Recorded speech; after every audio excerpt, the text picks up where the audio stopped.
(2002년부터) (2017년까지) 3번의 암을 겪었지만 뉴스타트 생활로 건강을 회복하고 며칠 전 학교에 복직한 슬기로운 윤 선생입니다. 오늘은 건강식 이야기 2탄인데요. 바로 앞 영상에서 제가 마지막 난소암 표준 치료 후 2년간 현미채식 식사법을 지키면서 실제로 했던 식사법과 식단을 말씀드렸는데요. 오늘은 그 이후에 지금까지 제가 하고 있는 식사법의 원칙을 전반적으로 소개해 드리겠습니다. 기본적으로 면역력이 높다면 암에 걸리지도 않고 또 재발 전이도 안 하겠지요. 그래서 저는 면역세포를 강화해주는 현미, 잡곡, 신선한 채소와 과일, 계란, 멸치와 흰살 생선, 닭, 오리고기, 돼지고기, 소고기 같은 동물성 단백질과 해조류, 견과류를 먹습니다. 그리고 된장, 청국장, 낫또 같은 발효식품, 두유, 아몬드유, 각종 김치, 유산균 등등을 챙겨 먹고 있습니다. 정리하면 현미채식을 기본으로 생선, 고기를 조금 곁들인 식사법입니다. 매일 먹는 식단으로는 현미밥, 국, 야채, 과일, 단백질, 해조류, 견과류 이렇게 챙겨 먹고 나물 반찬과 김치를 더해서 먹습니다. 하나씩 설명해 드릴게요. 먼저 현미밥은 100% 현미밥으로 드셔도 되고 힘들면 백미를 섞어 먹어도 됩니다. 저는 현미, 백미, 콩을 2대 1의 비율로 먹습니다. 콩은 검정콩을 제일 많이 쓰고 여러 다른 콩을 바꿔가면서 먹습니다. 국을 끓이거나 채소를 볶을 때 사용하는 국물은 무, 파, 양파, 다시마에 멸치나 황태를 같이 우려내어서 씁니다. 채소나 과일은 햇빛을 많이 받고 노지에서 무농약으로 직접 기른 것이 영양소도 풍부하고 안전하겠지요. 저는 남편이 농장에서 매일 무농약 채소를 집으로 가져오는데 신선하고 푸짐합니다. 가능하면 여러분도 텃밭이나 주말 농장을 한번 해보실 것을 추천합니다. 마트에서 사온 채소라면 깨끗이 씻어서 식초물에 5분 담갔다가 쓰시면 농약 성분이 많이 없어집니다. 과일은 가능하면 아침에는 사과, 점심 저녁에는 다른 제철 과일 뭐라도 챙겨 먹는데요. 식사 30분 전이나 식사 시작할 때 과일을 가장 먼저 드시는 것이 가스 발생과 장내 부패를 줄이는 효과가 있어서 좋습니다. 수입 과일보다는 국내산 과일이 푸드 마일리지도 짧고 아무래도 좋겠죠. 자, 이제 단백질 이야기를 드리도록 하겠습니다. 일단 식물성, 동물성 단백질을 더한 양이 하루 식사량의 15% 이내가 되도록 조절합니다. 그러니까 제일 안 좋은 고기 먹는 방법은 주말에 어쩌다가 왕창 고기 회식을 하는 거겠죠. 콩이나 두유, 두부 같은 식물성 단백질과 함께 양질의 동물성 단백질을 같이 드시면 됩니다.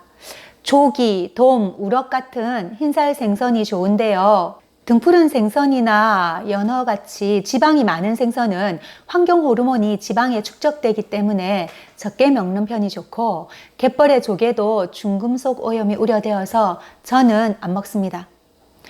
육고기 중에서는 닭이나 오리고기가 괜찮고 소고기 미역국, 불고기, 전골, 보쌈도 가끔씩 먹고 있습니다. 하지만 육고기는 많이 먹으면 산성 체질이 돼서 암 가능성이 높아지므로 적게 먹습니다. 그리고 고기의 지방은 포화지방산인데 혈액을 탁하게 한다고 하니 지방은 가능한 제거하고 먹습니다. 단백질 중에서 계란을 추천해 드리는데요. 계란에는 SOD라는 중요한 물질이 들어있기 때문에 일주일에 계란은 2-3개 먹으라고 배워서 수스로부터 계속 먹어왔습니다. 마트에서 방사유정란을 사서 먹습니다. 추가로 항생제가 걱정돼서 우유는 먹지 않고 두유나 아몬드유를 먹습니다. 다음으로 해조류는 미역국, 톳나물 같은 것을 주로 먹는데요. 녹조류, 갈조류, 홍조류 골고루 챙겨 먹기 어려워서 그 봉지에 소분된 건조해초 일회용 팩을 이용하니까 편리하더라고요. 인터넷에 찾아보면 팝니다. 견과류는 가을에 국내산 호두를 산지에서 택배로 배달받아 지방이 산패되지 않도록 냉장고에 보관하고 식사 전에 바로 까서 먹습니다. 아몬드, 캐슈넛, 브라질넛 같은 해외 견과류도 먹는데요. 선 처리를 해야 합니다. 방법은 깨끗이 씻어서 후라이팬에 덮어서 말린 다음에 냉동실에 두고 쓰면 좋습니다. 이렇게 매일 먹는 식단을 하나씩 설명해 드렸는데요. 사실 필요한 걸 먹는 것만큼 먹지 말아야 할 것을 피하는 것도 중요하겠죠. 인스턴트 식품이나 가공식품이 아닌 재료 본연의 모양과 맛을 간직한 그 신선한 상태의 진짜 음식을 먹으려고 합니다. 특히 햄이나 소세지 같은 육가공품은 먹지 않습니다. 화학 조미료도 일절 사용하지 않고 흰 밀가루나 흰 설탕도 적게 먹는 것이 좋다고 생각합니다. 자, 이제 식사법 이야기를 해볼 텐데요.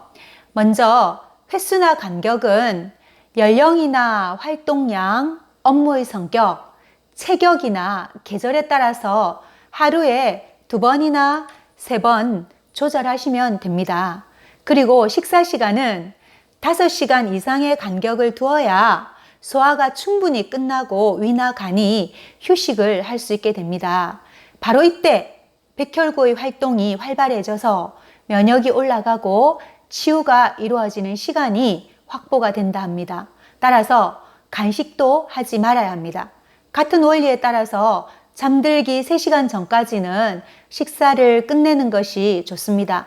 야식은 절대 안 합니다. 조리 방법은 단순한 조리법이 좋습니다. 복잡한 조리 과정을 거친 화려한 음식은 복잡한 소화 과정을 거치게 되기 때문에 소화기관에 부담이 된다고 합니다. 신선한 상태의 생야채, 생과일을 먹는 것이 좋고요. 데치기, 찌기, 삶기의 조리 방법이 좋습니다.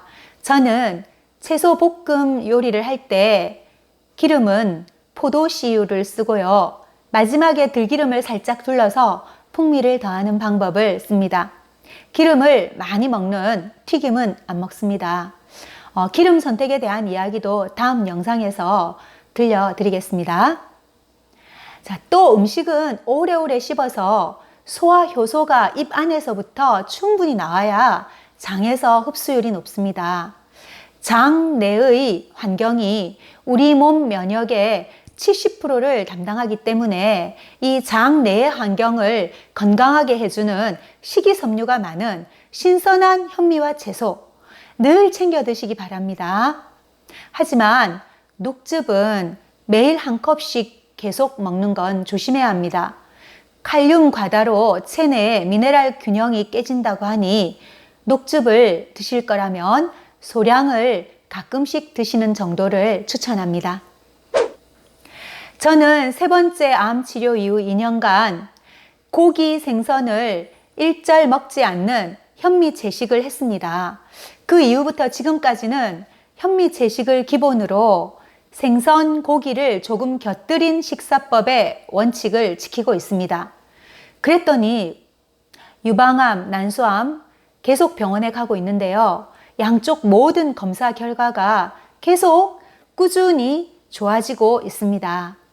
저의 식생활 원칙을 참고하셔서 각자 본인의 종양 표지자, 백혈구, 적혈구, 염증, 혈당, 간 수치 등 혈액 검사 결과의 변화를 한번 살펴보시면 방향성이 분명해질 겁니다.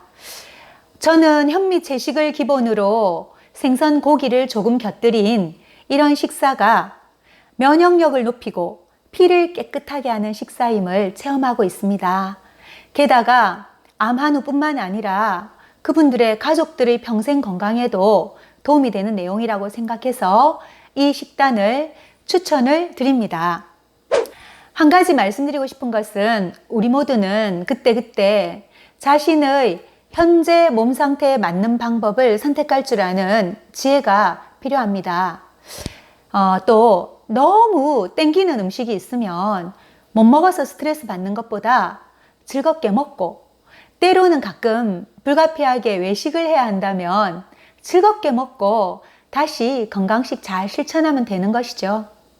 편안하게 생각하시고 강박과 원칙에 얽매이면 오히려 스트레스가 됩니다. 자, 건강한 식생활법으로 날마다 더 건강한 생활 하시기를 바랍니다. 감사합니다. 컷!